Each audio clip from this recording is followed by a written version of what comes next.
Hello guys, आज हाम्रो 4 वर्षपछिको plan successful हुँदैछ। आज हामी चाहिँ 4th इयरमा बिएड पढ्ने विद्यार्थीहरू 8 जना हामी उता घटाल थानतिर पिकनिक जाने तयारीमा छौँ। अहिले हामी कलेजदेखि फर्किरहेछौँ। त्यसपछि हामी अहिले कोठामा गएर तयार भएर हामी उता हामी आज 4 वर्षपछिको हाम्रो प्लान चाहिँ के भन्छन् घटाल थान जाने हाम्रो प्लान थियो हैन।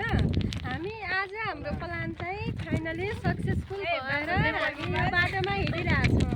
ल अरु साथीहरुको प्रतिक्रिया हेलो गाइस, हामी घटाल थान जाँदाखेरि यता बाटोमा पुगेका छौँ। मलाई घाम धेरै भइरहेछ, गर्मी धेरै छ। यता यिनीहरूलाई मैले छाता बोकेर ल्याउनु भनेको थिएँ तर कसैले ल्याएनन्। मैले ल्याएर मेरो छाता उडिरहेछन् यता। यिनीहरू भोकले ढुङ्गाहरू खान्न हाम्रा डडेलद्रामा पाइने अर्ग्यानिक फल हो यो। यिनीहरू भोकले खान्न फ्री पाइन्छ, जति खायो पनि पाइन्छ, जसरी पनि पाइन्छ। यिनीहरू अनि सब बाटोमा भोक लागेपछि लागेर खान्नारे पवित्र भ्लग बनाउन लेखा स्वप्नलाई मुले हाम्रो त इसी भोकले इसेल लाग्रिहान तपाईँ देख्दै अब इन इसी ढबत दिउन् तपाईँ मुइसे तपाईँ नाइ जाने इन इसी ढबत दानु गाइजहरू। यता घडीमा 2 बजिसकेको छ। हामी यो घाममा हिँड्दैछौँ। यता धानहरू पसाउने क्रममा छन्। यहाँ रेखा पनि छ। उता साथीहरू मेरो एउटा छातामा 4-5 जनाहरू छन्। सबै घामले यता अब हामी लगभग आधा घन्टामा पुग्नेवाला छौँ। यता त डोटी घटाल क्षेत्रमा यो क्षेत्रमा रोपाइँ सोपाइँ हुने रहेछ, साग तरकारीहरू। फाइनल्ली गाइज हामी घटाल थान पुगिसक्यो, भर्खरै पुगेको। थकाइला छ, गर्मी पनि के हो आज लास्टै गर्मी। यात्रापछि पुगियो गाइस।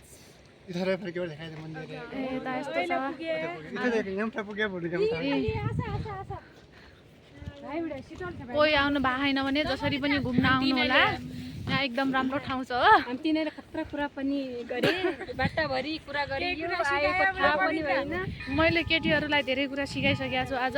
यहाँ हामी त्यतिकै घुम्न मात्र, मनोरञ्जन गर्न मात्र आएन, धेरै कुरा ज्ञान सिक्नलाई पनि आए हौँ।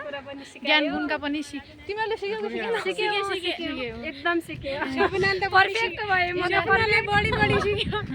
यिनीहरू पर्फेक्ट बनाइसकेको छु। मेरो सङ्गत गऱ्यो भने म जस्तै पर्फेक्ट हुन्छ नि यिनीहरू पनि। जाने बेलासम्म भइहाल्छ पर्फेक्ट, साथीको साथ सपोर्ट पाएपछि। म तिमीहरूको साथमा सधैँ रहनेछु। फाइनल्ली गाइज हामीहरू साथमा हामीहरू पुगिसकेका छौँ। अब हामी ठिकै लाग्यो। कसो लाग्यो तिमीलाई? एकदम राम्रो लाग्यो, रमाइलो लाग्यो, बहुत निको लाग्यो। गजब निको लाग्यो। राम्रो ठाउँ रहेछ, फर्स्टचोटि आए, धेरै राम्रो लाग्यो, मन पनि शान्त। सबै आउनु होला भन्ने बोलाउनु आउनु अब यहाँ। और त सब ठिक थियो, भोक लागि। और कसैलाई भोक लागि निकाल्नु मात्र हो। पहिले मन्दिर पूजा गर्नु पर्यो। भगवानको पूजा गरे, मन शान्त भयो, सन्तुष्टि भयो, आत्मालाई सन्तुष्टि भयो। अब त्यसपछि खानेकुरा खाइन्छ। घटाल थान मन्दिरमा मन्दिर यहाँनिर हामी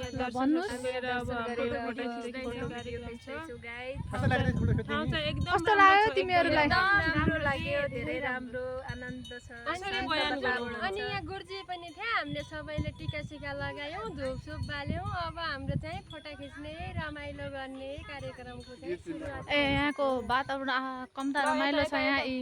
यता यहाँ गोठालाहरू पनि छन्, यहाँ भैँसी गोरु सोरु यहाँ एकदम रमाइलो ठाउँ। अवश्य यहाँ एकचोटि आएर दर्शन गर्नु होला। गर्नको लागि सबैले आउनु होला गाइजहरू। यता तीज लागिसक्यो केटीहरूलाई।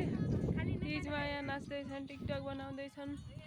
हामी चाहिँ यता गोठालोहरू हेलो गाइजहरू हामी यहाँ रमाइलो गरेर फर्किसक्यौँ यी साथीहरू हामीले यहाँ धेरै रमाइलो गऱ्यौँ फोटासोटा खिच्यौँ टिकटक बनायौँ अब हामी बनायौँ पेट पूजा रमाइलो गऱ्यौँ अब हामी घर देउडा खेल्यो तर देउडा खेल्न हामीलाई आयो नै यिनीहरूले सुदूरपश्चिमको मान्छे हो तर लाज गरिदियो कि देउडा खेल्न आएन भनेर हामीले दर्शन सर्शन त गऱ्यौँ पनि पोस्ट गर्छौ हेर्नु होला हामीलाई भोग लागेको थियो पहिला त्यसपछि हामी कमेन्ट गर्दिनु होला टिकटक बनाएर सब्स्क्राइब पनि गरिदिनु होला हामीले यहाँ फोटोसोटा खिच्यो त्यो क्रममा हामीलाई भोक चाहिँ लागेन हामीलाई भौतिक भोग लागेर हामी सबै डरान सरितालाई मैले मात्र बैतडीका छौँ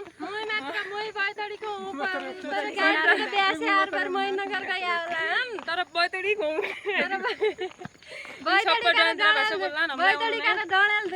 हामी यहाँनिरको 3 जना साउदो यिनी म चाहिँ अवस्थी उनी चाहिँ देउवा यिनीहरू चाहिँ म चाहिँ अवस्थी ब्रान्ड अन्ना ब्रान्ड साउदको बहुमत बढी छ यहाँ धेरै के भन्नु भनेका एकदम खतरनाक के भन्छन् घुमेर यी साथीहरू थकबर दादे अब झोलालाई बारे मुन्टाइन हाल्बर झन्डा नि थकबर कसा वैरियानु फर्क त दे कसो छ त म झोला द यी हेर झोला